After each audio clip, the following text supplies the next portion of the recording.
Bonsoir à tous et bienvenue. C'est officiellement la fin des vacances pour les élèves en Côte d'Ivoire. Ce lundi, ils ont repris le chemin de l'école pour cette rentrée pleine de défis. Patrick Hachi a appelé les élèves au travail et les enseignants au dévouement. Le président Alassane Ouattara a reçu ce lundi l'ambassadeur d'Algérie. Il était question pour Mohamed Abdelaziz Bourguetaïa de faire ses adieux au chef de l'État après cette année passée en Côte d'Ivoire. Et puis à Port-Bouët, les nouveaux impactés du métro d'Abidjan seront bientôt indemnisés. Un soulagement pour ces derniers, vous le verrez. 7,2 millions d'élèves ont repris le chemin de l'école ce lundi. Une rentrée pleine de défis pour tous les acteurs du système éducatif ivoirien. Au collège Amondi d'Adjamé, le chef du gouvernement, ex-élève d'ailleurs de cet établissement, a exhorté les élèves au travail et à la discipline. Le reportage de Mardoché Kwasi et Mathurin Badé. Ambiance des grands jours au lycée Djedji Amondi-Pierre d'Adjamé de 120 logements. La raison, le Premier ministre Patrick Hachi y est pour le lancement officiel de l'année scolaire 2022-2023. Une occasion pour le chef du gouvernement de procéder également au coup d'envoi de la distribution des kits scolaires aux élèves de Côte d'Ivoire. Jérôme Patrick Hachi avait à cette occasion un message pour chaque acteur du système éducatif ivoirien. Aux parents d'élèves, pour leur dire que dans ces années-là de collège, quelquefois de lycée, où l'enfant ne sait pas toujours les raisons pour lesquelles il doit travailler, donner de l'affection et de l'attention aux enfants et à ce qu'ils font à l'école. Merci d'aider en cela l'État, en contrepartie des efforts énormes auquel le président de la République a consenti pour améliorer les conditions dans lesquelles les enseignants travaillent. Je voudrais ici continuer de les encourager et leur dire que le chef de l'État, son Excellence, Monsieur le Président de la République, compte sur eux. Je voudrais enfin m'adresser aux élèves. Retenez simplement une chose, travaillez. Travaillez toujours, travaillez encore, travaillez plus. Parce qu'à l'école comme dans la vie, le travail ne trahit jamais. Avant lui, la ministre de l'Éducation nationale et de l'alphabétisation est revenue sur les efforts consentis par le gouvernement ivoirien pour la réussite de cette nouvelle année scolaire. Aujourd'hui donc, il s'agit de remettre des kits scolaires à 4 650 000 élèves sur l'ensemble du territoire national. La distribution gratuite des kits scolaires à tous les élèves du primaire public favorise l'accès aux outils pédagogiques essentiels à moindre coût à tous les enfants en âge scolaire.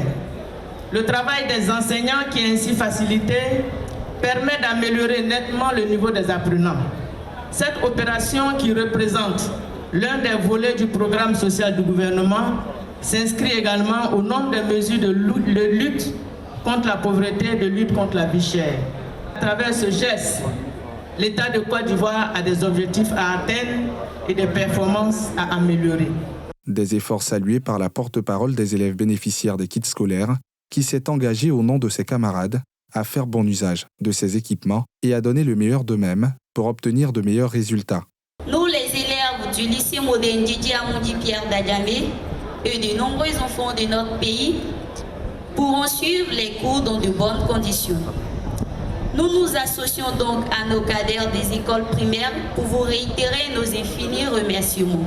Nous prenons l'engagement de nous mettre résolument au travail pour faire honneur à nos parents et à la Côte d'Ivoire tout entière.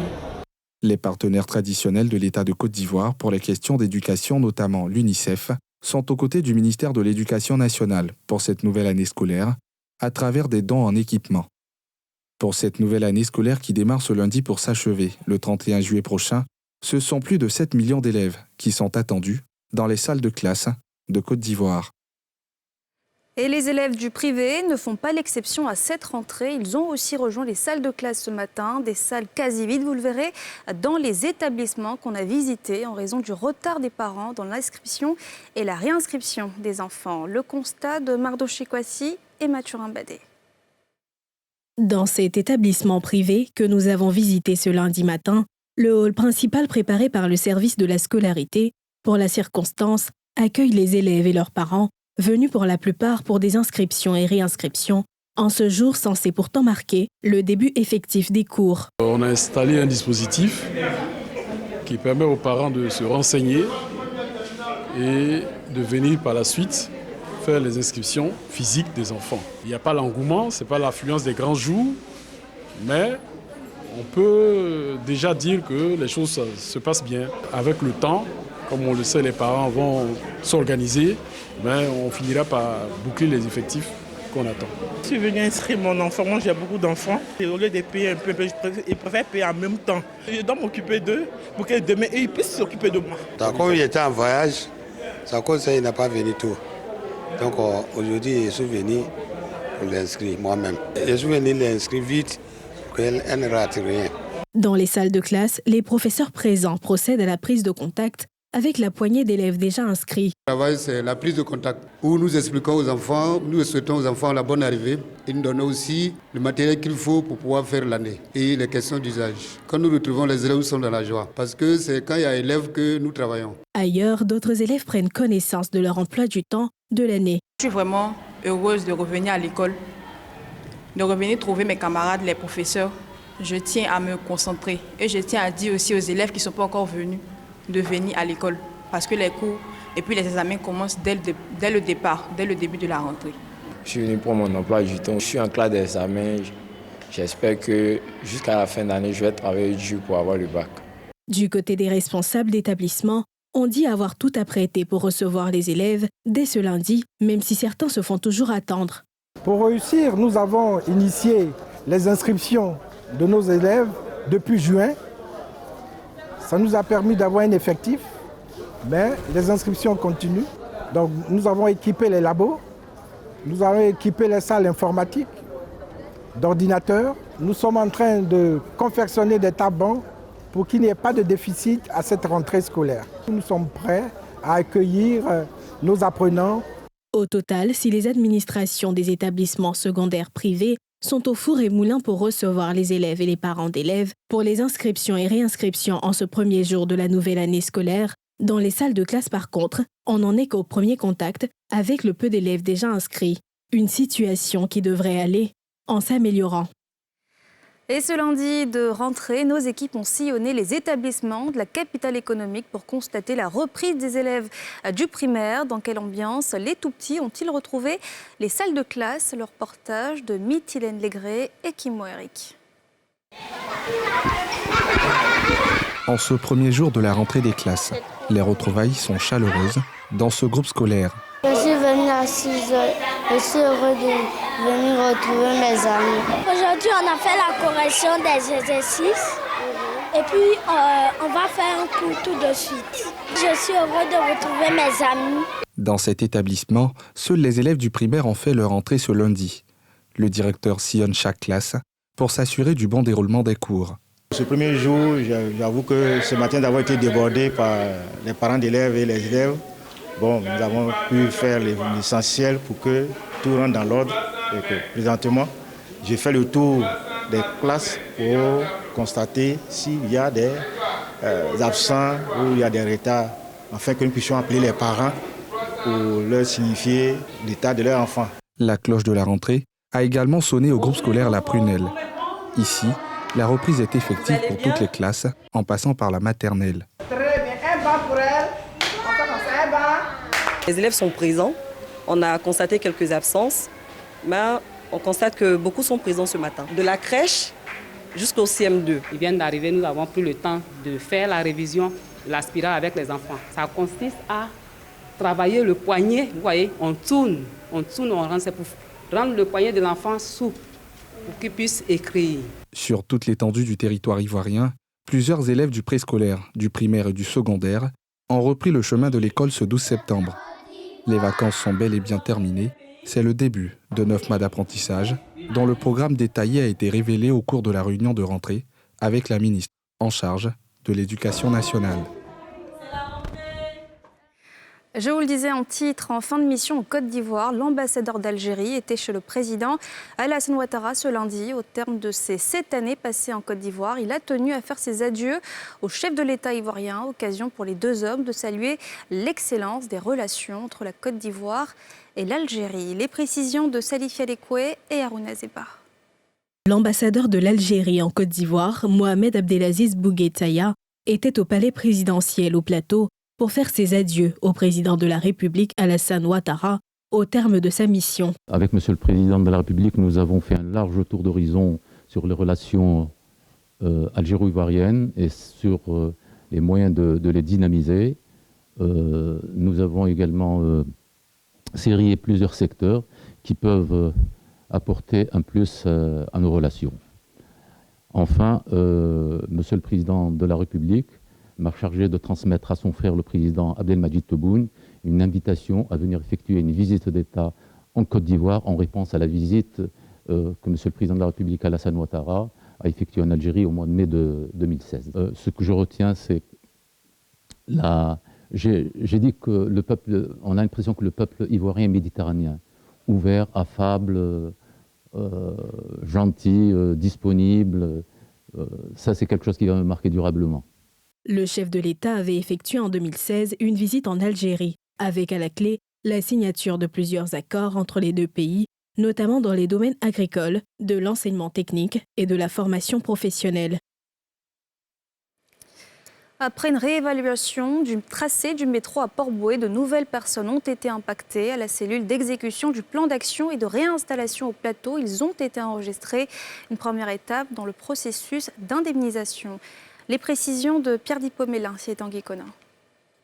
Cellule d'exécution du plan d'action et de réinstallation au plateau, sous la bâche, attendent une vingtaine d'habitants de Port-Bouët, récemment déclarés impactés par le métro d'Abidjan, après une réévaluation des études techniques. Ces nouveaux impactés avaient manifesté leur colère face à la menace de démolition de leur bâtisse. Convoqués par le CEPAR, cellule d'exécution du plan d'action et de réinstallation, ils sont venus s'enregistrer en vue de leur indemnisation. Et là, vous voyez qu'il n'y a pas tout le monde. Il y a un groupe qui est déjà là pour venir pour voir l'effectivité de la chose. Maintenant, à notre retour, si nous sommes reçus, nous allons porter l'information à ceux qui n'ont pas pu faire le déplacement afin que chacun puisse venir pour se faire recenser. Au départ, on n'était pas concernés. Maintenant que nous sommes impactés, qu'on mette les moyens à notre disposition, qu'on nous dédommage comme il se doit, et puis chacun de nous va se chercher. Pour le président du comité de suivi du plan d'action et de réinstallation, ce groupe de nouveaux impactés constitue une priorité. La particularité de la situation vient du fait que les études sont en cours et qu'il y a des difficultés sur le terrain qui amènent donc un certain nombre de changements qui fait que de nouvelles personnes, mais il n'y en a pas beaucoup. Il n'y en a pas beaucoup. Sur Port-Bouët, je peux dire que 98% des personnes concernées le savent déjà depuis 2016. Donc il y a un petit pourcentage qui est donc nouvellement impacté. Et donc ce pourcentage-là, nous nous en occupons en priorité. Un à un, ils sont reçus par les agents des services sociaux de la CEPAR. Pour le porte-parole des nouveaux impactés, c'est un bon début, mais l'inquiétude reste la date impartie pour déguerpir le site. Il m'a délivré un reçu. Ils vont me revenir. Donc, comme je le disais tantôt, les choses commencent par bouger. Donc j'espère que ça va continuer et qu'on sera dédommagé comme il se doit afin qu'on puisse partir. Moustapha Sissi rassure qu'il n'y a pas d'inquiétude à se faire quant au délai. Nous allons faire très rapidement. Donc fin septembre, c'est le délai qui court pour ceux qui donc sont déjà les 98% qui savent déjà, mais les nouveaux qui viennent d'entrer dans le processus vont peut-être bénéficier d'une petite rallonge de délai. Et c'est ce que nous allons discuter cet après-midi et que nous allons communiquer ensuite aux personnes impactées et à la mairie. Au total, ce sont 13 000 personnes qui sont impactées par le tracé du métro d'Abidjan. Ce sont des locataires, des hébergés gratuits, des propriétaires résidents et des propriétaires non résidents. 9 000 d'entre eux ont déjà discuté le coût de leur indemnisation. Les nouveaux impactés, eux, prennent le train en marche et souhaitent qu'il leur soit accordé plus de temps avant la démolition de leur domicile, ainsi qu'une célérité dans le traitement de leur dossier d'indemnisation. L'actualité, c'est aussi la CONASU, la Coalition nationale pour le sursaut, qui hausse le ton contre les autorités maliennes qui conditionnent la libération des militaires ivoiriens à l'extradition de personnalités maliennes en exil en Côte d'Ivoire. Les jeunes de cette coalition dénoncent un chantage et appellent à une libération immédiate. Le récit de Perdi Pomela. La junte au pouvoir au Mali a ouvertement lié la libération des 46 soldats ivoiriens détenus depuis 2 mois à Bamako à l'extradition des personnalités maliennes vivant en Côte d'Ivoire, a dit le colonel Assimi Goïta lors d'une rencontre avec le ministre nigérian des Affaires étrangères Geoffrey Onyema vendredi.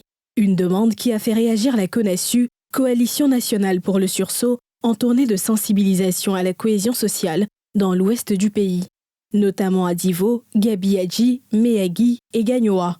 Ces jeunes ont interpellé directement Assimi Goïta, le chef de la junte au Mali, et menace de se rendre à Bamako. Quand le président Assimi a fait sa déclaration, nous avons été choqués.